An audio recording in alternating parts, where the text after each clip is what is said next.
Argentino é preso com 180 quilos de maconha escondidos dentro do carro. A droga foi encontrada após um acidente.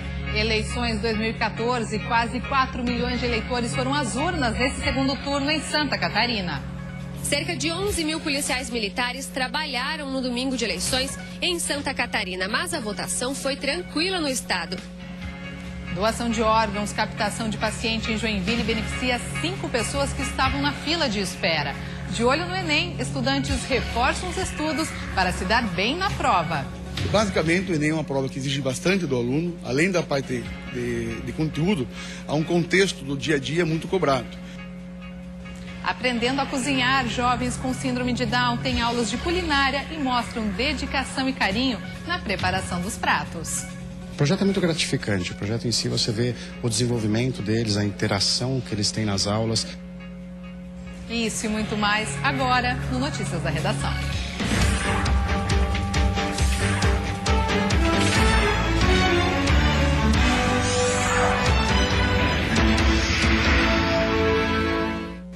Olá, boa tarde. Foram apreendidos nesse domingo 180 quilos de maconha na Serra Catarinense. A droga foi encontrada pela Polícia Rodoviária Federal em um veículo com placas da Argentina.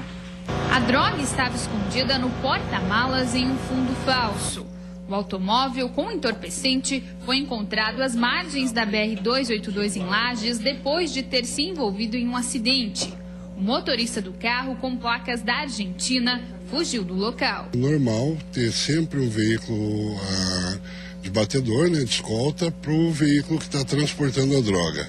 Então é quase que 100% de certeza que esse outro veículo pegou o pessoal que estava dentro desse que se acidentou. Os 180 quilos da maconha estavam divididos em mais de 150 pacotes.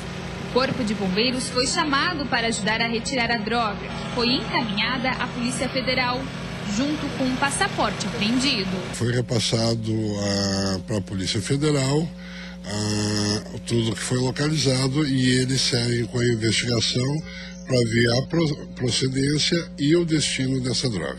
Também neste domingo, no Oeste, a Polícia Rodoviária Federal apreendeu 20 quilos de maconha na BR-163 em Guaraciaba. O condutor do veículo foi preso. E policiais militares de Tubarão sofreram um acidente na noite de domingo após uma perseguição a 2 suspeitos que estavam em uma moto. A viatura do pelotão de patrulhamento tático colidiu com um poste e acabou presa ao local. 3 policiais estavam no veículo e um deles ficou levemente ferido. Com o acidente, vários bairros de Tubarão ficaram sem luz por algumas horas. E um incêndio de grandes proporções atingiu uma loja de produtos em inox na tarde de domingo no bairro Capoeiras, em Florianópolis. O fogo teria começado por volta das 4 horas da tarde com um possível curto-circuito na placa luminosa que fica na fachada da loja. As chamas se alastraram pelo telhado rapidamente e atingiram a parte administrativa e o estoque da empresa, que ficaram totalmente destruídos. Não havia ninguém no local no momento do incêndio. 6 caminhões e cerca de 30 homens do Corpo de Bombeiros foram deslocados para atender a ocorrência. O incêndio foi contido 2 horas depois. E em Santa Catarina, quase 4 milhões de eleitores compareceram às urnas neste domingo para o segundo turno das eleições. O domingo de eleições foi de movimento intenso, mas sem registro de filas. Desde as primeiras horas da manhã até o fim da tarde, mais de 100 urnas apresentaram problemas e tiveram que ser substituídas. E ao contrário do primeiro turno, o sistema de biometria teve poucas falhas. E o retorno que tivemos dos cartórios eleitorais e dos mesários é que ocorreu tudo com tranquilidade, Cerca de 11 mil policiais militares trabalharam no domingo de eleições em Santa Catarina, mas a votação foi tranquila no estado. 6 pessoas foram presas por propaganda irregular e boca de urna. Em Indaial, no Vale do Itajaí, 2 homens brigaram em um colégio eleitoral e também foram detidos. O governador reeleito, Raimundo Colombo, votou por volta das 10 horas da manhã em Lages, na Serra Catarinense. É um momento importante para o país, um momento decisivo para o país, para nós construirmos um modelo novo. Há necessidade de mudanças profundas. Dos quase 4 milhões de eleitores catarinenses que compareceram às urnas, 64% votaram no candidato à presidência do PSDB, Aécio Neves. contra pouco mais de 35% na candidata reeleita do PT, Dilma Rousseff. Quem votou ou não na candidata petista sabe que ela tem muitos desafios a enfrentar pelos próximos 4 anos. Ela tem que investir contra a corrupção, acabar com a corrupção. É o principal mal do Brasil. Concentre mais a sua atenção com a política, não deixe cair os investimentos externos e continue com a política social que ela foi bem. Acho que nós temos que rever a questão da economia, né? Os indicadores, pelo menos, estão apontando que não são favoráveis. Acho que ela tem que dialogar com os empresários. Mais de 860 mil pessoas não votaram no segundo turno no estado. Quem não compareceu às urnas no domingo tem 60 dias após a votação para justificar a ausência. O eleitor deve comparecer a um cartório eleitoral ou fazer a justificativa pela internet. Os brasileiros que estão no exterior têm um prazo maior. São 30 dias após o retorno ao Brasil. Você vai ver a seguir: doação de órgãos de paciente em Joinville beneficiou 5 pessoas que estavam na fila de espera. E de olho no Enem, estudantes reforçam os estudos para se dar bem na prova. Basicamente, o Enem é uma prova que exige bastante do aluno. Além da parte de conteúdo, há um contexto do dia a dia muito cobrado. Nós voltamos com os detalhes em 2 minutinhos.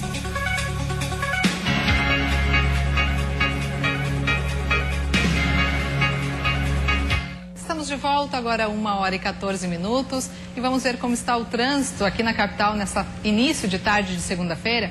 Temos imagens ao vivo das pontes que ligam ilha e continente. Trânsito bastante tranquilo, tanto na ponte Pedro Ivo, que dá acesso à região central da capital, quanto na Colombo Salles, que dá acesso à região continental e Via Expressa.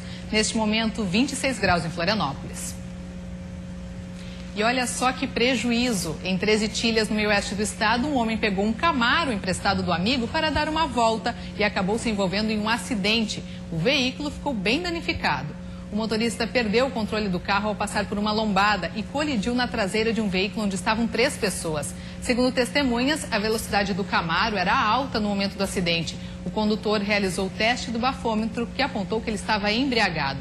Ele foi preso e teve que pagar fiança de 4 salários mínimos. E Santa Catarina é destaque em todo o país quando o assunto é transplantes de órgãos. E os números continuam crescendo positivamente. Neste final de semana, uma equipe do INCOR de São Paulo esteve no Hospital São José, em Joinville, fazendo captação de coração. Um processo mais criterioso que não é tão comum e, por isso, exige a atenção dos especialistas.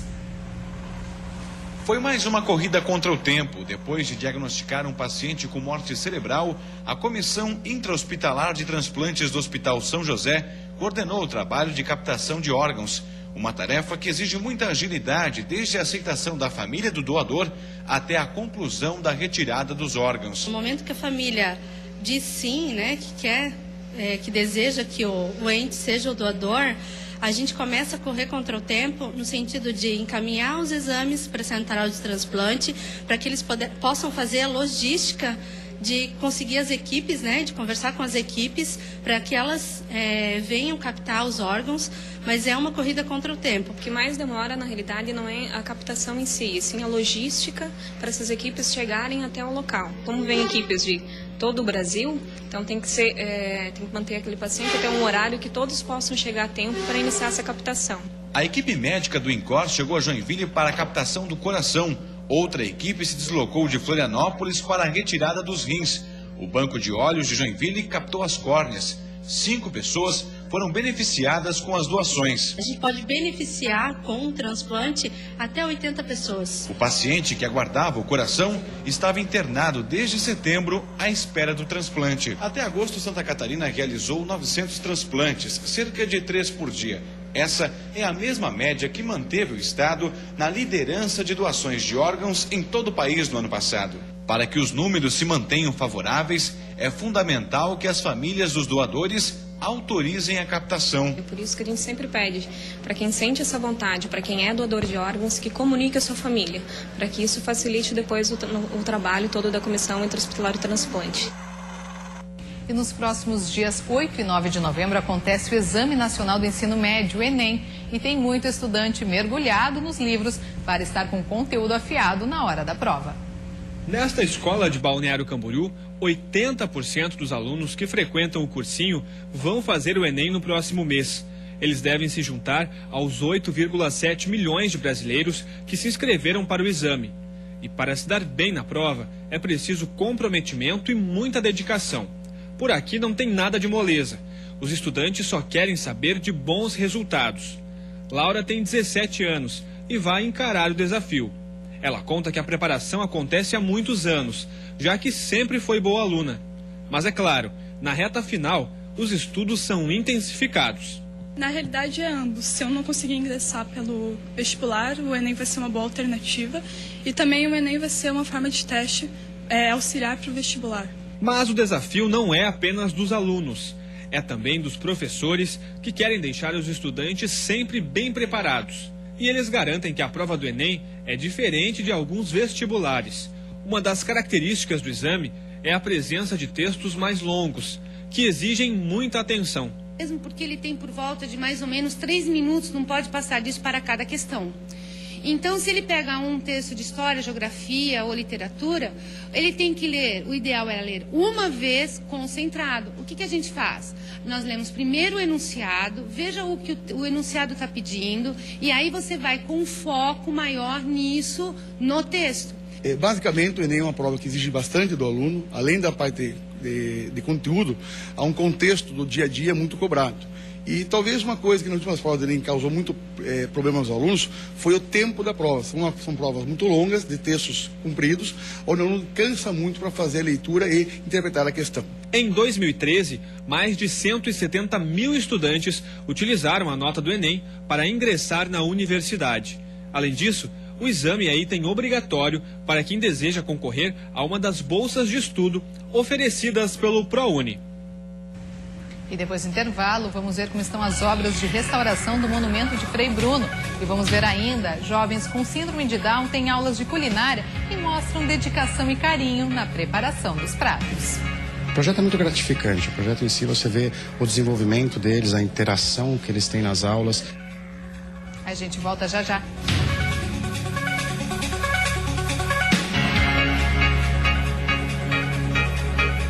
E a semana começa com tempo bom e calor em todo o estado. Em algumas regiões, os termômetros passam dos 30 graus agora à tarde.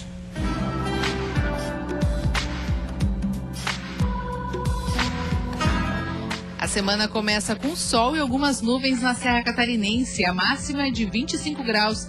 Na região norte e no sul do estado, os termômetros podem marcar até 31 e o dia é de céu com pouca nebulosidade.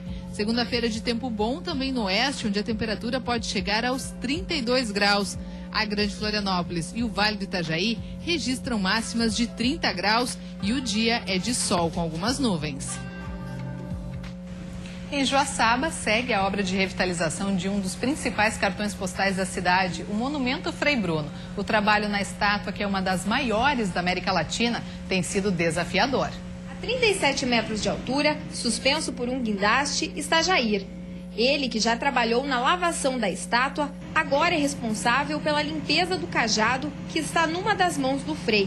Com mais de 22 anos de experiência na área, ele encara o desafio com naturalidade. Não, normal, né? Isso aí é tranquilo. Para nós não tem problema assim em altura, nada. Muito dessa naturalidade se deve graças a todo o aparato montado para a segurança. Foram mais de 2 horas apenas para acertar a posição do guindaste e montagem da estrutura de apoio. Já a lavagem demorou cerca de 1h30. Inaugurada em 2008, a estátua está entre as maiores da América Latina. Esta é a primeira obra de revitalização e serão investidos mais de R$70 mil nas melhorias. À tarde será a vez da pintura do cajado, um trabalho ainda mais delicado. A lavação você consegue fazer longe, utilizando o lava-jato. Mas a pintura, como você vai utilizar rolo, pincel, tem que ter uma aproximação maior do cajado e maior cuidado para não bater na estrutura. A previsão é que a restauração da estátua de Frei Bruno seja concluída em novembro. Cada vez mais a sustentabilidade vem sendo discutida e na construção civil não é diferente. O reaproveitamento de contêineres vem se tornando frequente em Santa Catarina. Na obra desta loja, com 128 metros quadrados, foram utilizados 3 contêineres. Luiz optou por este tipo de construção a seco, principalmente pela sustentabilidade, mas estava também de olho na economia. Foram apenas 23 dias para a conclusão dos trabalhos. Agilidade, preço de obra e também a questão ambiental, por ser uma construção limpa, a gente teve bem menos resíduos de obra do que se fosse uma construção convencional. As aplicações das estruturas ecologicamente corretas, já que muitas vezes os contêineres seriam descartados, começam a aparecer em diversos setores. Nesta lanchonete foram utilizados 2 contêineres. O primeiro, já refrigerado, é utilizado como câmara fria para armazenar os alimentos. Já neste outro espaço, funciona o atendimento ao público e também uma cozinha. Toda a construção tem cerca de 60 metros quadrados. De acordo com este engenheiro, a sustentabilidade vem cada vez ganhando mais espaço nos projetos mais recentes. E é uma tendência que deve continuar crescendo. A obra é limpa e o desperdício de material é próximo a zero. Então a sustentabilidade na construção civil, hoje em dia, faz sem dúvida, né, de acordo com esse princípio, né, de utilizar o pré-moldado, a construção industrial, com a criatividade que a arquitetura continua tendo. Já sobre a resistência e durabilidade, o engenheiro afirma que com o projeto adequado, a estrutura se torna bastante versátil e segura. Há containers que suportam um empilhamento maior, outros empilhamentos menores. Mas se eu tiver uma estrutura metálica de suporte, de apoio, e eu simplesmente encaixar os containers, eu diria que o céu é o limite. Ou seja, eu posso fazer na altura que eu queira, fazer um edifício de 10, 12, 15, 20, um edifício de 100 andares. E na capital, um projeto social desenvolvido por um chefe de cozinha ensina culinária para jovens com síndrome de Down. Nas aulas, eles têm descoberto a alegria e o prazer de preparar ótimas receitas. Mãos na massa. O prato do dia, nhoque ao molho de gorgonzola. Aqui não tem moleza. Beatriz, Pamela, Iracema e Osmar dão duro na cozinha. Com a ajuda do chefe Guilherme, nenhum detalhe passa despercebido por essa galerinha prendada. A ideia de ensinar os jovens da Associação Amigo Down partiu do especialista que decidiu investir em projetos sociais. O projeto é muito gratificante. O projeto em si, você vê o desenvolvimento deles, a interação que eles têm nas aulas, as próprias mães quando falam para mim que fizeram em casa essas receitas. Então, de um modo geral, é muito gratificante. Antes de conhecer o chefe Guilherme, Beatriz não sabia cozinhar. Agora enumera os pratos que aprendeu nas aulas. Arroz, feijão, carne, salada. A mãe da Beatriz conta que a aula de culinária está deixando a filha dedicada e confiante. Em casa também coloca em prática o que aprende e se diverte enquanto passa o tempo na cozinha. Ajuda a despertar o interesse pela alimentação e pelo trabalho na cozinha. Ela desenvolveu a preparação dos próprios lanches, né, montando os seus sanduíches, fazendo as suas omeletes, fazendo café, enfim, estimula muito na cozinha. As aulas de culinária acontecem a cada 15 dias na Cozinha Gourmet do Ipo, um dos apoiadores do projeto em Canasvieiras, no norte da ilha. Elizabeth é sócia da Associação Amigo Down e mãe da Pamela, uma das alunas. O aprendizado, segundo ela, tem deixado a filha mais independente. Eles estão aprendendo dia a dia a ficarem mais independentes, porque nós pais, nós mesmos temos medo de deixá-los ir para a cozinha. E a gente, quando começou esse projeto com o Guilherme, eles já começaram a se libertar mais. Eles têm vontade para a cozinha e a gente já não fica com tanto receio, porque assistindo o Guilherme aqui, vê que a coisa é tranquila, que o tabu era mais a gente mesmo que fazia. E com essa independência, a cozinha está por conta deles. Beatriz, Pamela, Iracema e Osmar fazem e cortam a massa do nhoque com todo carinho. As aulas são 100% práticas, com receitas simples, mas preparadas de uma forma bem especial. Eu gosto de fazer tudo na cozinha. Tem algum prato assim que você gosta mais? Vários. Depois de aprender a receita do nhoque e de fazer todos os passos, é hora de sentar na mesa e provar. Iracema, o que você achou? É muito gostoso. E você, Osmar, tá aprovado? Tá aprovado, tá muito gostoso. E assim a gente encerra o Notícias da Redação de hoje. Um bom início de semana para você, uma ótima tarde de segunda-feira e até amanhã.